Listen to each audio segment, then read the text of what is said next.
Welcome to the Freedom to Learn podcast. I'm your host, Jenny Gentles. This season, we're diving into what it means to return education to states, communities, and families. And we're exploring what becomes possible when education is freed from union dominance and federal control. How should states invest limited education dollars to raise student achievement? New research from the American Federation for Children asks this question, and the findings may surprise you. Patrick Graff, senior fellow with AFC, compared the best research in the competitive effects of school choice programs and the best research in K-12 public school spending, both of which were published in top economics journals. He found that Florida's school choice-rich policy environment benefited both public and private school students, and the effects of competition created a return on investment much larger than simply spending more on public schools. He joins us today to explain this research and his findings. Patrick began his career as a third-grade teacher in Florida and later served as Associate Director of the Alliance for Catholic Education, or ACE, Teaching Fellows Program. He received his PhD from the University of Notre Dame, where he specialized in education and quantitative research methods. Patrick Graff, welcome to Freedom to Learn. Great to be with you, Jenny. We're here today to talk about your research that found that Florida's investment in school choice is 11 times more cost-effective than increasing public school spending. I was excited to release this new research paper last week, and really I'm building on the research that others have done looking at this question in Florida. So there's a professor named David Figlio who published this really famous study on the Florida program, looking at the first 15 years of the scale up of what then was the Florida Tax Credit Scholarship Program, and looking at it as it scaled from 15,000 kids in the program to over 100,000 kids 15 years later, and saw, what was the result for public school students as a result of that program getting bigger. And so this is considered one of the best studies on what they call the competitive effects of school choice. So what kind of competition effects do you see in public schools in these high competition areas? And basically what I did with this paper was to take the results of that study, which found that those kids in high competition areas were 120 days ahead after 15 years, and compared it to, well, we know what the best research is in the school spending literature and the research that folks will cite when they say money works in education, we need to spend more on our public schools. And so I just thought, what if we took that same amount of money, went back in time and said, Florida legislature, we should take this money over the next 15 years and instead spend it on the public schools. What would that have achieved for Florida public schools instead of taking this competition approach that they did take? And so that's what the study does. It really just puts these research literatures head to head, kind of poses this hypothetical and says, if you took one path versus the other, what could have Florida looked like today in terms of that investment of resources? I'm looking forward to digging more into the studies. Let's discuss the program that we're talking about. Back in my day, I'm old enough now to start sentences with that. So back in my day, Florida initially had 3 scholarship programs. This was when I was running the school choice office there about 20 years ago. So there was that tiny little opportunity scholarship program for students who had been assigned to persistently failing schools. There was the McKay Scholarship Program for students with disabilities. And there was the corporate tax credit scholarship program that was initially for students from low-income families. So tell us a little bit more about the corporate tax credit scholarship program, because that essentially is the focus of your work here. Yeah, that's right. So this would be the kind of original tax credit scholarship program in which corporations at the time, and then also expanded beyond that, but largely corporations could make donations to scholarship organizations so that kids could use those funds and attend a private school of their choice in Florida. And in return, those corporations would receive a credit on their state taxes. So this was a creative way for corporations to make high-impact donations to scholarship organizations, and kids in return got to have a new opportunity at a school for a choice that they needed. And at the time, the program was very limited. So it was all low-income students who were eligible. You had to be switching from a public school into a private school in order to use it. So these were primarily what we would call switchers moving into the program. It was very limited.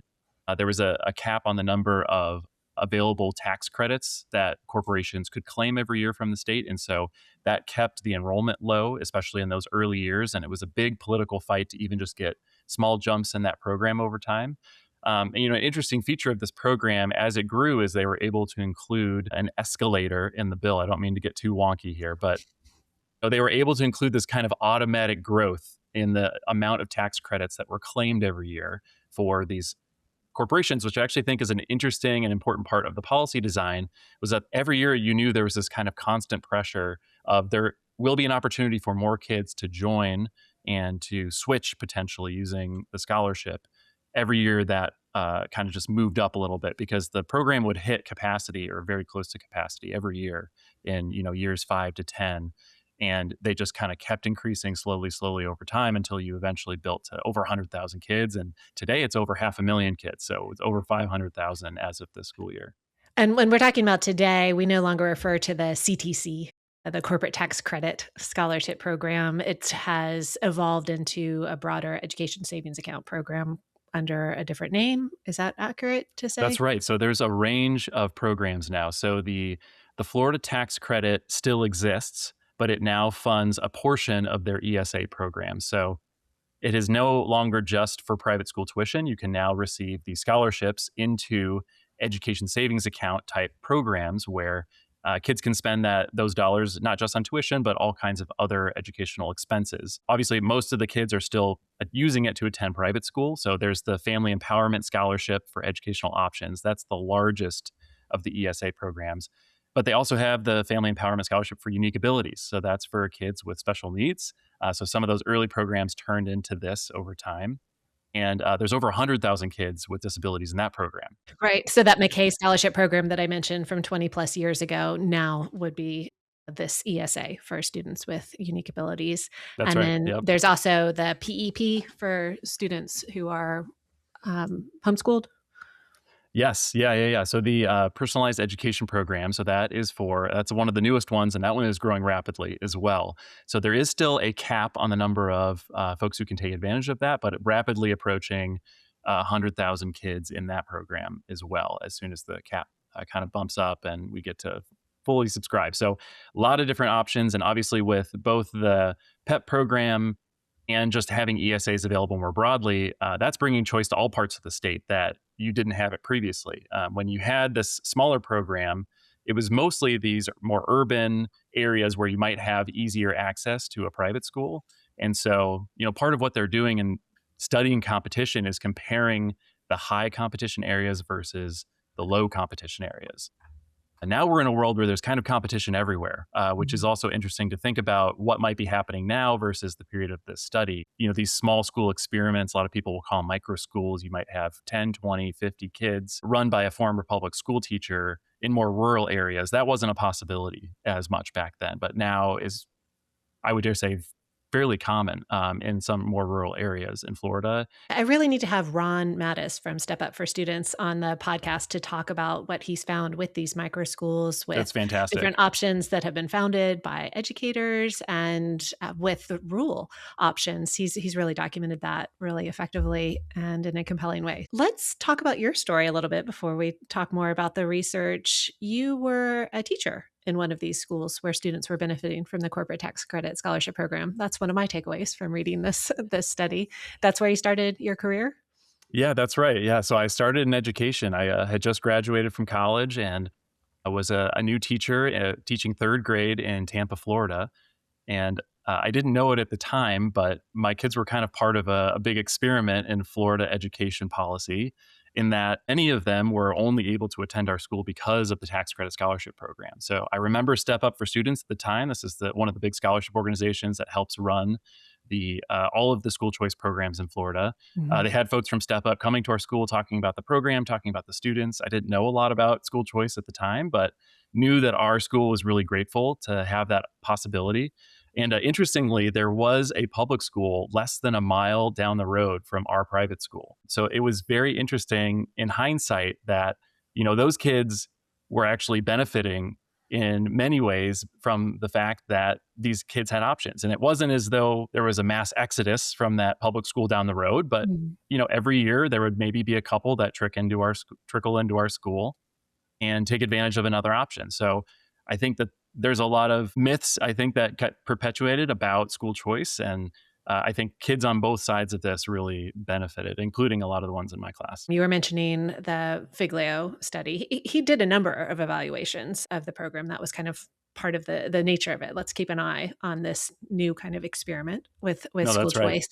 Some of it was student test scores, like looking at the test scores of the private school students. But what we're talking about here is the research that he was doing on the competitive effects, right? That's So, and correct. it Yep. wasn't just higher test scores that he found for traditional public schools that were located in the higher competition areas. There are some other benefits too, right? Yeah. So in his study, he looked at the achievement outcomes, so reading and math scores, but interestingly, they also had access to discipline data and attendance data. So they actually found that public school kids in high competition areas over time had fewer disciplinary incidents and also had better attendance as a result of these competitive effects as well, which that had actually not been tested to that point in the competitive effects literature. That was something that was new that he contributed here that was really fascinating.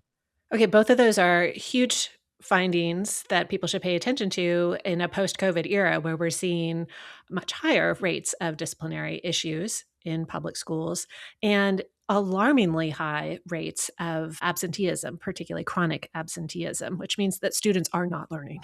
Right. Let's be Absolutely. honest about what chronic absenteeism means. So the fact that the presence of a small but growing scholarship program in Florida created these higher competition areas, created higher test scores among public school students, fewer absences, fewer disciplinary incidents. That's absolutely worth noting. David Figlio and his co-authors, they looked at this program over 15 years. Mhm. So it's one of the longest time periods that we've had to look at competitive effects as a program scaled quite dramatically.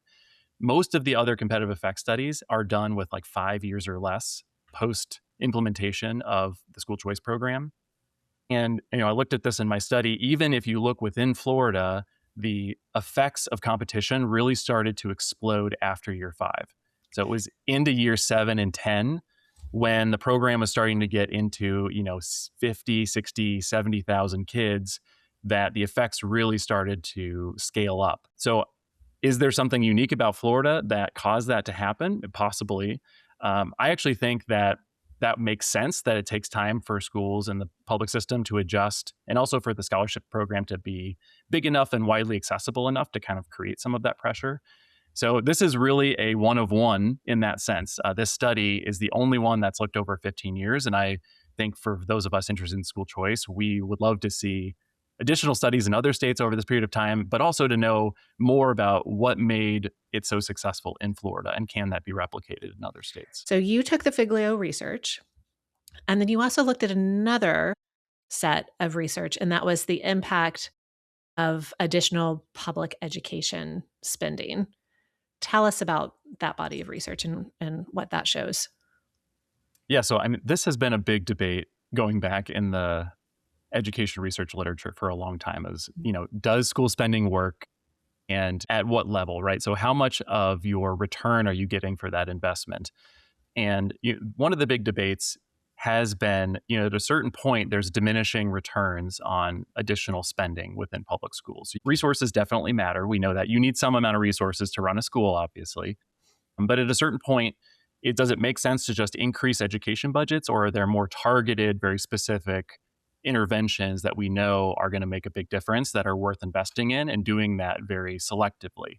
And I would say both, on both sides of this debate, you have folks basically saying how you spend the money really matters a lot, right? So one of the most important and most cited studies in the school spending literature is this meta-analysis of 31 studies of school spending research. So these meta-analysis basically takes the findings of 31 studies and combines them and says, here's our average effect of spending based on the most rigorous research that's ever been done on the effect of these school spending reforms across the country.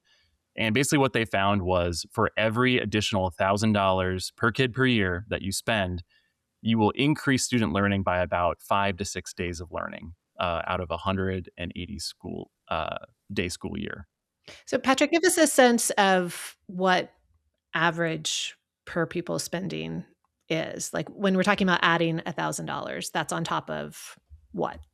That's right. So as of this school year, we are approaching, if not exceeded, an average per pupil amount of about $20,000 per year per kid in the United States. So this would be, this study is all done in 2018 dollars when they Mhm. were doing this analysis. But, if you were to bump that up $1,000 or a little bit more today, you would expect a little bump in how much they are learning that year.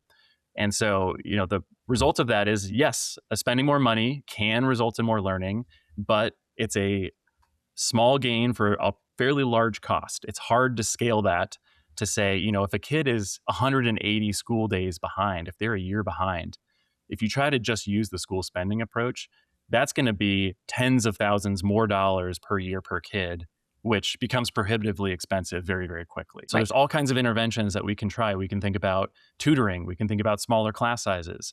We can think about other educational interventions that might work.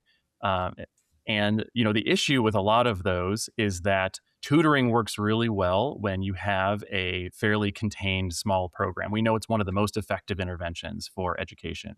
So let's say you have a tutoring program that's implemented at a school that's affecting a couple hundred kids. Those programs, especially well-run ones, can have a huge effect for a pretty modest cost. That's going to be pretty successful. You try to scale that up to 1,500 kids, the efficacy cuts in half. If you just look at the research literature on tutoring, as you scale the programs up, it is very challenging to maintain your efficacy. You try to go to 5,000 kids, you can almost cut that effect size in half again. So if you try to think about bringing an intervention to the level of a state or even half of a state, which is what this competitive effects research literature is looking at, you can't implement a tutoring program at the scale of half of a state. You don't have people to hire that can implement that well. You don't have good implementation fidelity.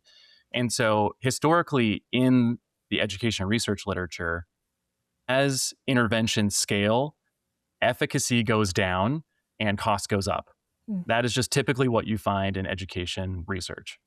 I think the fascinating thing about competitive effects, and particularly what we found here in Florida, is that as the program scaled, the efficacy went up and the cost went down. The cost effectiveness actually got better as the program got larger, which is completely opposite of what you would expect with most educational interventions. You're looking at the Figlio research that shows the competitive effects, the positive outcomes from having this program and this growing program in the state of Florida. And then you were looking at the effects, which turn out to be positive, of spending money, a lot more money, if you're talking about the ESSER funds during the COVID era when there was 190 billion in supplemental funds. That's right. Well, and I included the ESSER funds as well because when you can't scale those other educational interventions to the scale of a state or even half of a state, your option really is spend more money. That is the kind of default right now for many states to say, how do we do system-wide improvement? And in some ways, that experiment was tried over ESSER. And so that $190 billion that we distributed across the country, they also did 2 evaluations of that additional school spending. And interestingly, the impact was very in line with the results of that meta-analysis, if not a little worse. So it was right in line with that 5 to 6 days of learning or a little bit less. One of the impact evaluations found no gain for reading as a result of this, but a bump in math for that same $1,000 per kid per year. And strikingly, I mean, one of the authors in the study said, if you want to use the school spending approach to return student achievement levels just to pre-COVID, to pre-pandemic 2019 levels, we would need to spend an additional, on top of the 190 billion, an additional 450 to 650 billion dollars just to get back to where we started before, where there was already all kinds of gaps between kids achieving at high levels and low levels. So that was using the estimates from their study. And, interesting, and I cite this in the paper, I mean, folks on the school spending side will summarize this and say, well, they did find a positive impact. This school spending works. And when the Biden administration's Council for Economic Advisors kind of put out a post kind of following the ESSER investment, they said, these 3 papers show that, yes, our money did have an impact, a positive impact on student achievement. And I don't deny that. I think it did. But I think the question is, that is a tremendous amount of money for a fairly small gain. And I think what we need to be honest with ourselves and the advocate community that cares about education for all of our kids is, what are other investments we can make that provide outsized returns that are going to do a lot for less than that. We started out by saying that you found that Florida's investment in school choice is 11 times more cost effective than increasing public school spending. Yeah. So basically what I did is I brought these two research strands together and I said, using the results from the Figlio study and then using the results from the Jackson and Macavicius meta-analysis that was also published in 2024. Both of these are fairly new studies as well. And just said, let's put that head to head. We know the Florida tax credit scholarship over that 15 years, the cumulative cost, if you add up every year, was $2.8 billion. So that was the total investment over 15 years to give all those kids scholarships. That's the amount of credits that was put in. And after 15 years, that resulted in 120 days of learning for the 55% of kids in high competition areas around the state. So that's over 1 million kids that experienced that bump. And the other side of that would say, well, if you wanted to achieve that same result with just the school spending approach, it would cost almost $32 billion to hit that same 120-day gain. It's a lot of money, right? So over 15 years, that's a tremendous amount of money. And they were able to achieve that for less than $3 billion through the competitive effects approach.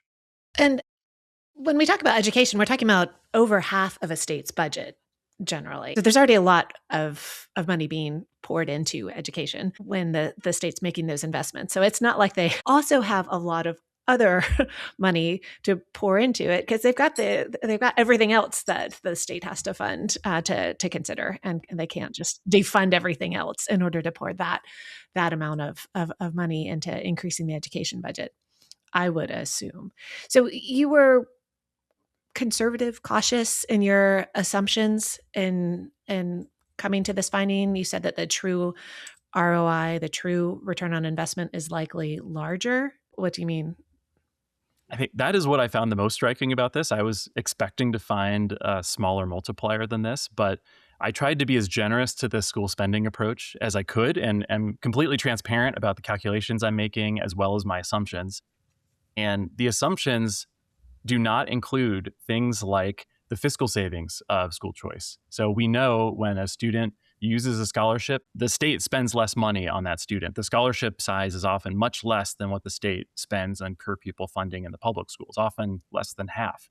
So any difference there is savings to either the local school systems or to the state. Those cost savings are not included in this analysis. Another big one is that the way you do these competitive effects studies, like I said, is you're comparing kind of low competition areas and these higher competition areas. You are not able to capture the effect of how much competition affected everybody. So if everybody went up and there was a competition effect there, but the high competition areas went up even more, you cannot capture that kind of baseline, what they call an equilibrium effect of how it moves everybody up.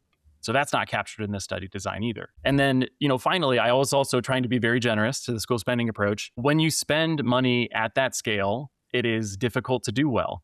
And so because of that, you might lose additional efficacy of spending that money at scale over 15 years. I kind of assumed that it would maintain its efficacy over 15 years, that every year that they would use that money in a smart way and continue to hit that return. In real world education politics and the realities of school systems, would that happen everywhere? I think it's hard to believe that it would. So in that sense, I think all of those things together, it's a pretty powerful argument for why this actually might be closer to a lower bound than an optimistic projection. You do say that in Florida, the strength of the effect grew with the program size. So this idea that bigger is better is something that's definitely relevant when we're talking about states that are now offering universal education freedom. So Texas would be an example. I believe over 150,000 students have already applied for the new Texas ESA program. And we have 17 universal programs, although most aren't truly universal. And then you do allude to the new federal scholarship tax credit, which does have this potential to expand school choice education freedom nationwide on a scale like we haven't seen before. You have to both look at these states that currently have no private school choice programs. So there are 18 states with no private school choice. I think some of them will opt in to the new education freedom tax credit. So I think the exciting news for them is they're students will, for the first time, have access to scholarships that they otherwise would not have access to. But also, their public school students will benefit because there will be new competitive effects as a result of this program over time, especially as the Education Freedom Tax Credit scales up. And as you know, Jenny, the Education Freedom Tax Credit is not just available for private school students either. So public school students will also be able to directly benefit through tutoring, special education services, transportation, those kinds of costs as well. So it's really, in my mind, makes complete sense and would benefit all of your kids to opt into this. Even that program is more generous because it doesn't cost the state anything either. You know, in the Florida tax credit context, that those were revenues that otherwise would have come in that were given out as tax credits. This is a federal tax credit, so it is revenue that wouldn't come into the federal government, but instead scholarship organizations are going to be able to really supercharge the impact of those donations and give it out to kids who need them. So for those 18 states, I would say it is in your best interest to opt into the program because everybody's going to benefit. And I think the argument that this is somehow going to harm public schools because you might lose a few of your students is really undermined by this evidence in Florida. And then I think for a lot of the states that currently have school choice programs, and especially those that are capped, I think there's a lot you can take away from the Florida experience. So first is to kind of keep up the pressure. I think there is a temptation over time to basically say, let's bail the public school system out whenever we create a choice program. One of the Tennessee ESA programs, when they passed it, they included what they call the hold harmless provision for Tennessee public schools, which, if you're talking about a very short time duration and in a very limited scope of saying if a student leaves, we're just going to pay for that student anyway, that's what the hold harmless provision means. Maybe for the year following, if you feel like there's a big impact on a rural school where that enrollment really, really matters for every single kid, but especially in some of your other areas, you actually want your principals and your district leaders to be thinking about, are my parents satisfied? Do my parents want to send their kids to the school here? And if there is no incentive for them to pay attention to that because they know it doesn't matter how many kids leave, we're going to receive at least the amount of funding we got last year in the coming year. That really undermines that competitive pressure. And I think that's part of what Florida has really demonstrated is that getting the incentives of your education system right really matters for how spending is effective. You list some of the benefits to that incentive to improve. They might allocate resources more efficiently. They might become more responsive to parent concerns, adopt new instructional strategies, invest in teacher development, effective, I would hope, teacher development, differentiate their educational offerings to better attract and retain families. I thought those were great examples of ways that we can think about this. What's your big takeaway that you hope that policymakers and others will have in reading the study and hearing about this study? Yeah, I think the big takeaway for me is that school choice is not a zero-sum game. I think that is often how opponents of these programs will frame it. They will say, you can either fund school choice programs or you can fund the public school system. It's really one or the other. It's either you're going to benefit these private schools or you're going to benefit these public schools. And they really set up this either or kind of high stakes competition. I think in contrast, what Florida found was that you can really do both. Investing in the private school choice program there was an intervention to help the public schools. And we should think about it that way. We should think about it as this is an intervention for improving educational outcomes for students across the state, and particularly your lowest income students. And I hadn't mentioned this yet, but David Figlio and his co-authors found that the effects were even larger for low income students in Florida. So they gained 140 days of learning after that 15 years. Right. So in conclusion, this is an incredibly cost-effective method of raising public school achievement, especially at scale. Well, Patrick, thank you for this research. This was an important part of the discourse that needs to happen. And I think dispels a few school choice myths along the way, which is one of my favorite things to do. So you're dispelling this myth that school choice hurts public schools. Is there another one, a little bonus myth that you want to tackle today before we wrap up? Yeah, I'll give you a sneak peek on my next research paper I'm working on. It's a paper looking at school choice expansion to universal around the country and looking at what happens to public school enrollment as a result of universal expansion. So there's been a lot of talk in the last year in particular about declining enrollment in public schools around the country. And oftentimes the private school choice program in those states gets blamed as like, this is the reason why public school enrollment is down, why everything is going terribly in the public school sector. And no acknowledgement that people stopped having as many babies in 2008, and we have a significant That's right. demographic Yeah, cliff, guys. exactly. There's a lot of other factors that influence Yep. how many kids show up for school every year. There was a big report put out by Doug Harris last fall looking at the expansion to universal and impacts on things like enrollment and tuition in private schools. So they focus on the private school side. We're focusing on the public school enrollment side. And basically what we find is that there is no impact on public school enrollment on average in states that move to universal programs. And part of that is because universal states tend to be the states that are actually growing in terms of student population overall. So you look at a place like Florida, for example, have the country's largest private school choice program, over 500,000 kids using it. Their public school enrollment has actually grown by almost a percentage point since 2019, so since before the pandemic. In contrast, if you look at states like California, New York, they have no private school choice programs, and their public K-12 enrollment has dropped by more than 5 percentage points since 2019. Oh. So they have seen the largest declines despite having no private school choice program. So we actually think that this is just a huge myth, that this is a huge contributor to public school enrollment decline. I do think in some districts, in some places, it can be having a small impact, and that's definitely true. But often there's just other dynamics, both within and across states. Things like how many people are moving into your state versus moving out of it, in addition to birth rates, which is a huge one, that are patterned by state that have a much bigger impact on K-12 enrollment. How can people follow your work? There was an Education Next article that came out based on this study that is an easier read than the study itself, I would say. So the study is very accessible, though. I appreciate that. Yeah, thank you. But that's up. It's called School Choice or School Spending on their website. Or you can also, follow me on X at PArthurGraff would also be great. And also follow American Federation for Children, federationforchildren.org. You can find the study there.